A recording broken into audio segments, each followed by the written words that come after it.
So it's great to have you all here. I think it's a very interesting topic, and it's actually a topic that's very close to my heart, because oftentimes when we talk about sustainability, what we think or what we really talk about is environment, and even more specifically, it's climate.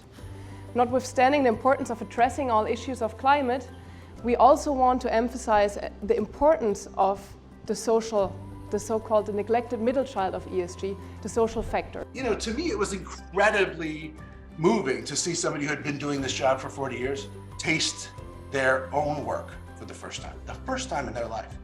People want to know that people who are building the products they use or making the food that they eat are paid fairly and that are treated well. Consumers are saying, we don't want to hear about your company exploiting people. We don't want to find out that what we're eating and drinking and buying is produced in a way that's unethical and immoral, and we'll reject you. We won't buy your goods. And I think that's very powerful. They found that women's participation in agriculture leads to more stability, more profitability, fewer revenue dips, and businesses, less likely to default. You're running a company in Nespresso for the long term. You got to be around for a long, long time.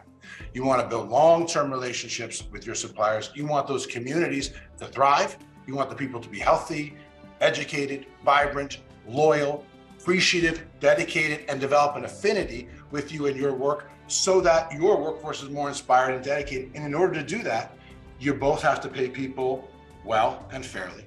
You try to do the simple human touch of connecting people with the product they create. We now live in a world with so much transparency, where every business has an Instagram page. Every business wants you to know what their values are. They want to tell you they've got an ad agency that's come up with 3 words that communicate their values. They spend an awful lot of money trying to convince the public that they care about one thing or another. And if you're not living according to those values, the consumer fund ultimately is going to hold you to that. And even if all you care about is business, you're going to put yourself out of business by engaging in unethical business practices that aren't sustainable, because you may be the person who cares only about business, but people who buy your product care about more. And this is not just a compliance approach, this is really an investment. And there is a lot of good outcome of that. From good product and good quality product to good business and good reputation at the end of the day.